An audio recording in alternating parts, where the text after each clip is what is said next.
ছেলের আবদার বলে কথা, মায়ের কাছে তেহেরি খেতে চাইলো, তো তেহেরি করার জন্য চলে আসলাম। চিনি গুঁড়ার চাউল ধুয়ে এখানে পরিষ্কার করে নিয়েছি। আর এই যে দেখুন কি সুন্দর হয়েছে না, মাশাআল্লাহ। আসসালামু আলাইকুম, সবাই কেমন আছেন? আশা করি সবাই অনেক বেশি ভালো আছেন। এখানে চিনি গুঁড়ার চাউল ধুয়ে নিয়েছি, সাথে কিশমিশ আর কয়টা কাঁচামরিচ, পাকা লাল কাঁচামরিচটা। আর এখানে কিন্তু পেঁয়াজটা তেলের উপরে হালকা করে ভেজে নিব। আর ভেজে নেওয়ার পরে এর সঙ্গে কিন্তু চাউলটাও দিয়ে ভেজে নিব, তাহলে কিন্তু বিরিয়ানিটা খুব সুন্দর ঝরঝরা হবে আর খেতেও মাশাআল্লাহ অনেক দুর্দান্ত হয়। আপনারা কিভাবে রান্না করেন অবশ্যই কমেন্টে জানাবেন। তো আমি যেভাবে রেসিপিগুলি করি সেগুলি আপনাদের সঙ্গে শেয়ার করি, আপনাদের কাছে কেমন লেগেছে সেটা অবশ্যই কমেন্টে জানাবেন। তো সুন্দরভাবে কিন্তু চাউলটা ভেজে নেওয়া হয়েছে, দেখতে পাচ্ছেন। আর এখানে কিন্তু আমি চিনি গুঁড়া চাউলটাই ব্যবহার করেছি, আপনারা চাইলে বাসমতি চাউলটাও ব্যবহার করতে পারেন। এখানে স্বাদ অনুযায়ী কিন্তু লবণ দিয়ে দিলাম, যেহেতু মাংসের মধ্যে কিন্তু লবণ দেওয়া আছে, এই জন্য পরিমাণ মতো বুঝে শুনে লবণটা দিতে হবে। আর দেখুন খুব সুন্দর করে নেড়ে চেড়ে নেওয়া হয়ে গেছে, মিক্সড করে নেওয়া হয়ে গেছে।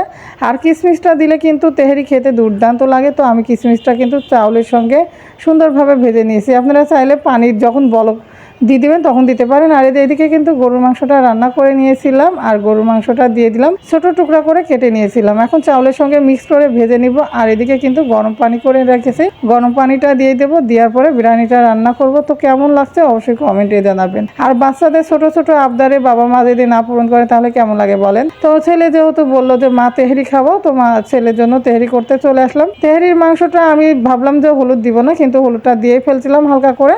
তো আপনারা চাইলে হলুদটা নাও ব্যবহার করতে পারেন, এটা অপশনাল, আমি হলুদটা দিয়েই করেছি। তাই তো দেখতে পাচ্ছেন চালটা খুবই সুন্দর ঝরঝরা করে ভেজে নেওয়া হয়ে গেছে। এখন কিন্তু পানিটা দিয়ে দেবো। তো এখানে কিন্তু আমি তার আগে 1 চামচ গুঁড়া দুধ ব্যবহার করলাম, এটা কিন্তু একটা টেস্টের জন্য। আর এখানে সামান্য চিনি দিয়ে দিলাম, 4 চামচের 1.5 চামচ চিনি দিয়ে দিলাম, দিয়ে ভালো করে দেখুন মিশিয়ে নিলাম। আর এখানে কিন্তু টক দইটা ব্যবহার করে নিই, আমি টক দইটা ব্যবহার করলে আরও বেশি ভালো হতো। মাংস রান্নার সঙ্গে টক দইটা ব্যবহার করলে আরও বেশি ভালো হতো। যাই হোক, আমি টক দইটা ব্যবহার করি নাই।